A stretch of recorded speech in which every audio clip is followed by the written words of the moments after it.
Hey, you want to hear some poems about ducks? No. Nah. Nope. Maybe. Howdy, folks. Grok the DuckFarmer here, and I'm on the FTOG Quantus server, hanging out here at my Botania area, watching the tree farm just go like crazy. Here, I'm going to spit out this sapling. Spatwee, spatwee, spatwee. Oh, I had 3 saplings. It's been working really, really well. And, yep, it's finishing that tree up there. Let's spin around, and I made one change to this that I didn't show off. There were occasionally when the not the agricarnation, those are the agricarnations that help it grow. No, the ranuncarpus, that one would grab anything that's grabbable and stick it here on top of the same blocks. In this case, it's the coarse dirt.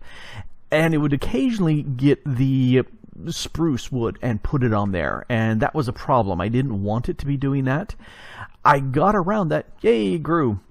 I got around that, not 100%, but probably like 95% by putting this hopper hawk here right next to the drawer that has the spruce wood in it, so it will grab this spruce wood fast and shove that in.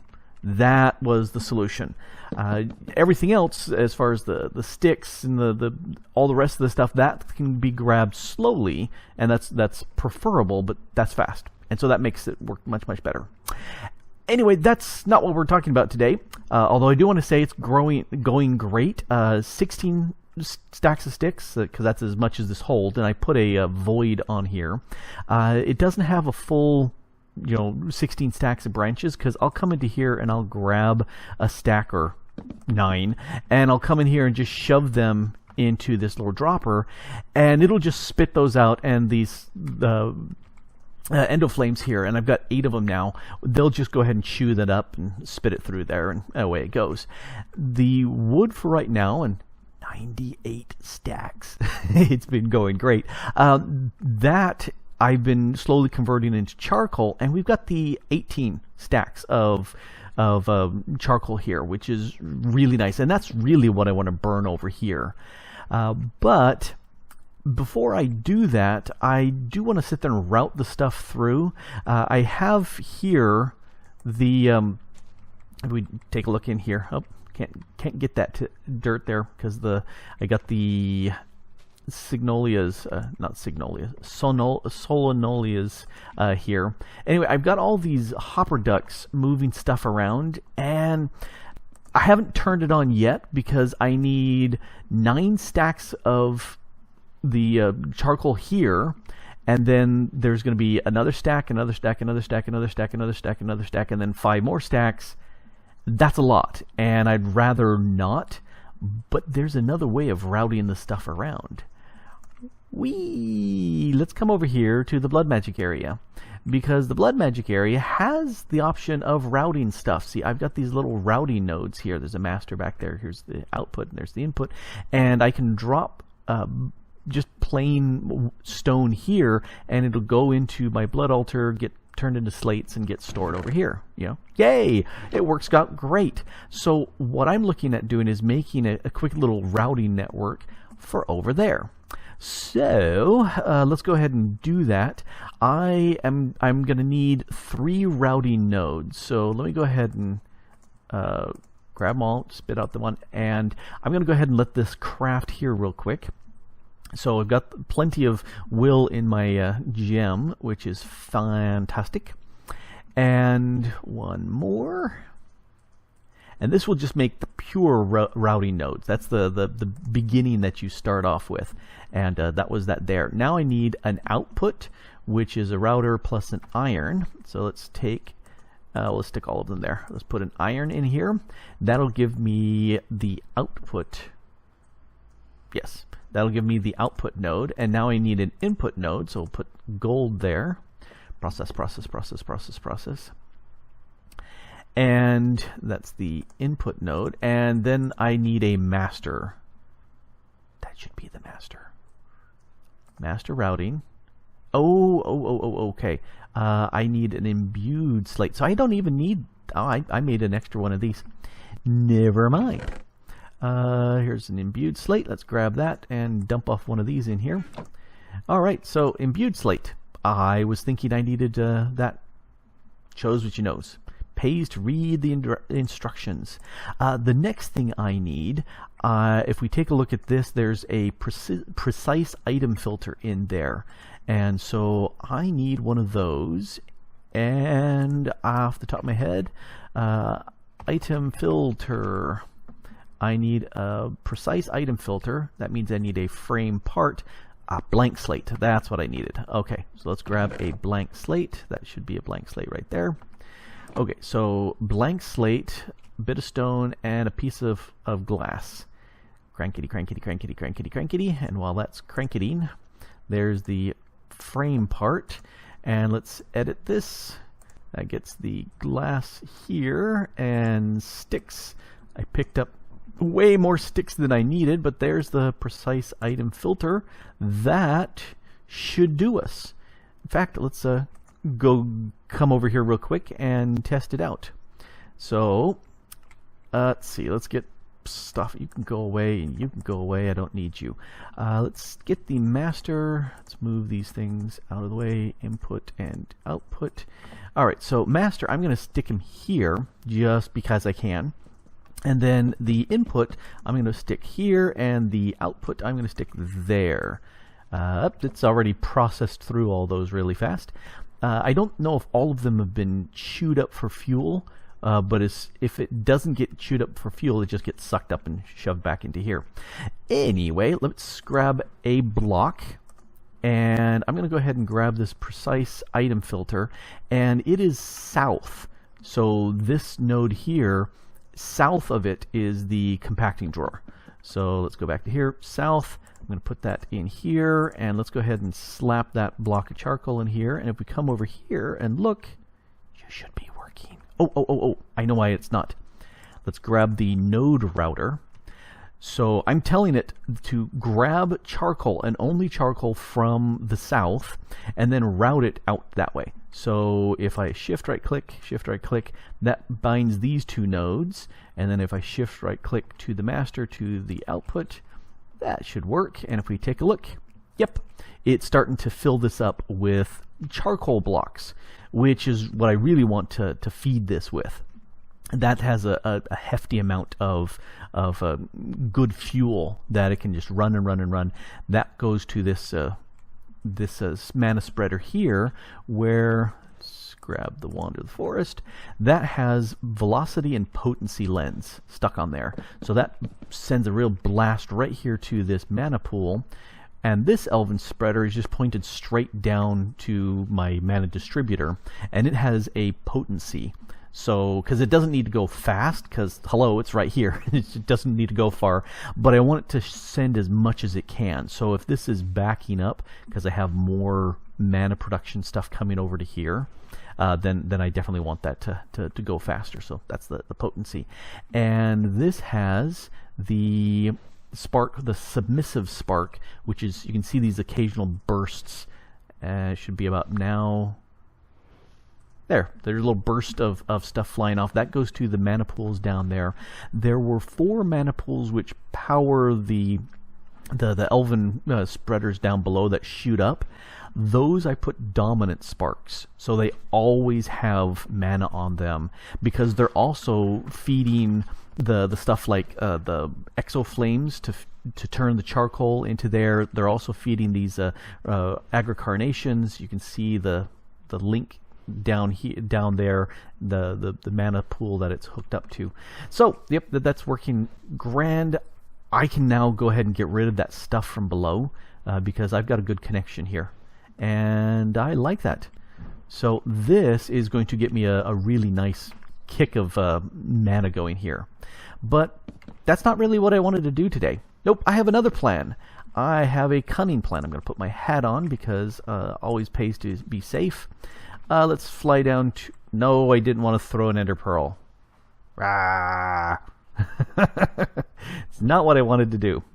And eventually it's going to actually land someplace and teleport me there. Yep, there we go. Alright, so let's fly back to my base and pick up another ender pearl. Not what I wanted to do.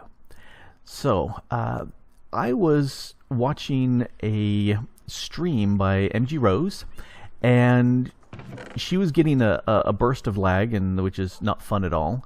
Let's see, do I need 5? I need more than that. Let's just grab a whole bunch. I was watching MG Rose, and she was having problems because too far, I can't quite see. Let's just fly over here a little bit. She was getting a little bit of lag, and it was making it tough for her to move around. She decided she would stop mining and head back to her base. And this is her base. She's been doing all these hanging pods, which I think is really cool. And she's also got these really fun pathways that she's set up that go all the way down to the ground. And they're really cool. Here, let's fly really close so you can see what I'm talking about. Here we go. These things are fantastic looking. You know, they're transparent blocks as well as chiseled glass and leaves in there. And it's very easy, well, he said, it's very possible to sit there and walk your way up. But when she was suffering from all the lag that she had, she ended up falling off. And she ended up falling all the way down into the water, which was not very good. So I told her that I could be bribed very easily to get her a way of teleporting up. She definitely needs to keep those pads. Those look fantastic. But I think she also needs to get a little bit of a better situation for her. So let's come over here and make her a better situation. So we're going to use blood magic to move her about when she wants. So in here, I'm going to take 2 pearls. And these guys are going to make me... Oh, nope, nope, not 2. I want 4. But we'll let these 2 go ahead and process. And if everything's configured right, that should suck them out. But I don't think it is. So let's grab...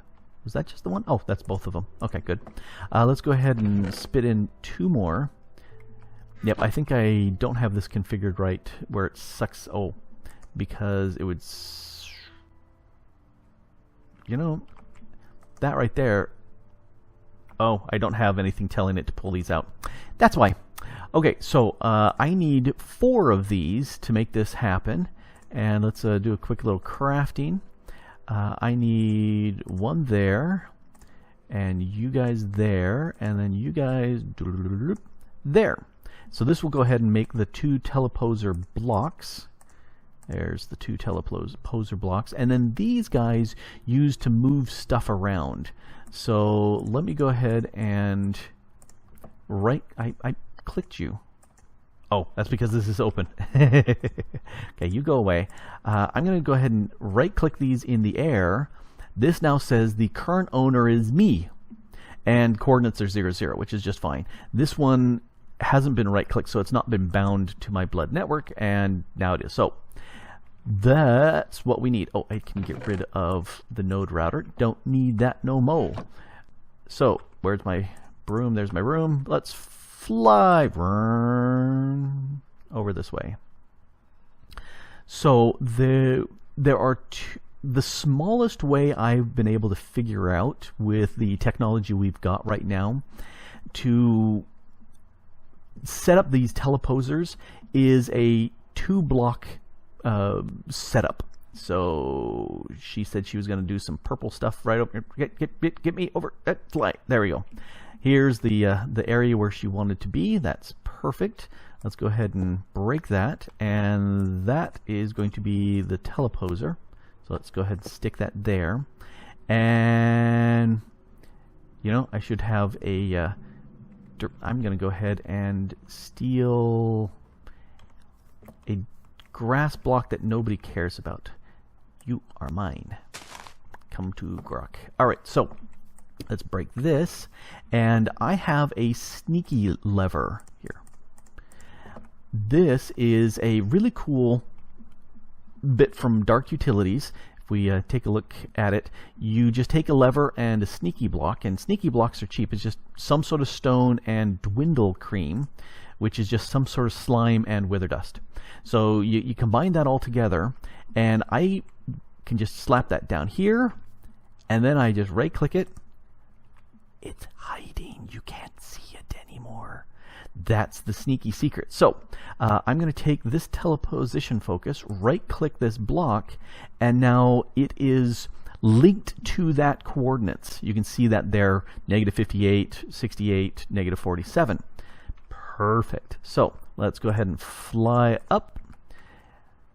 And I wish I could fly straight up, but you can see even though I'm pointing straight up, I'm flying off to an angle because the broom doesn't point straight up, which is okay. A little bit of rain. Goodbye, rain. Oh, I love that. All right, so there should be a purple thing. Yep, right here. Perfect. Okay, so let's go ahead and break that. I want the teleposer. Teleposer goes there.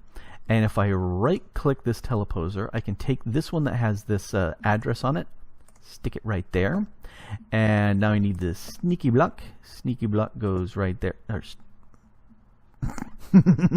Well, that's what I wanted it to do, but I need to configure that. So, so there's the spiffy niftiness that is the teleposer.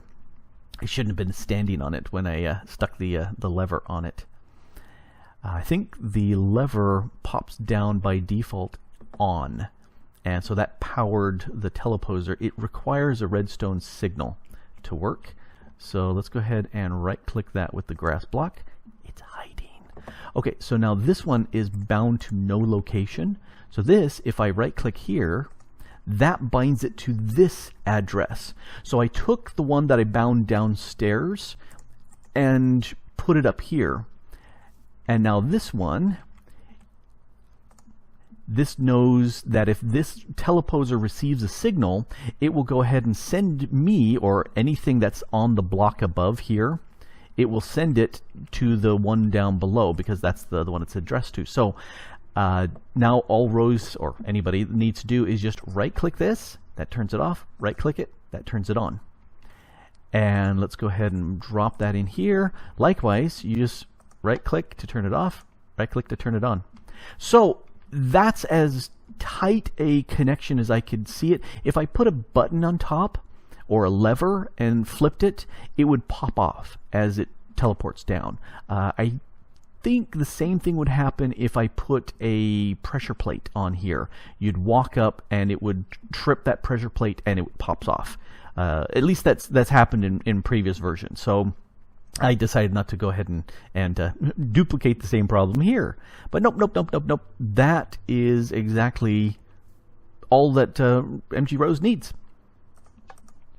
There we go. Super secret. Don't tell anybody. But that's how you can get up there to Rose's base if you don't want to climb up.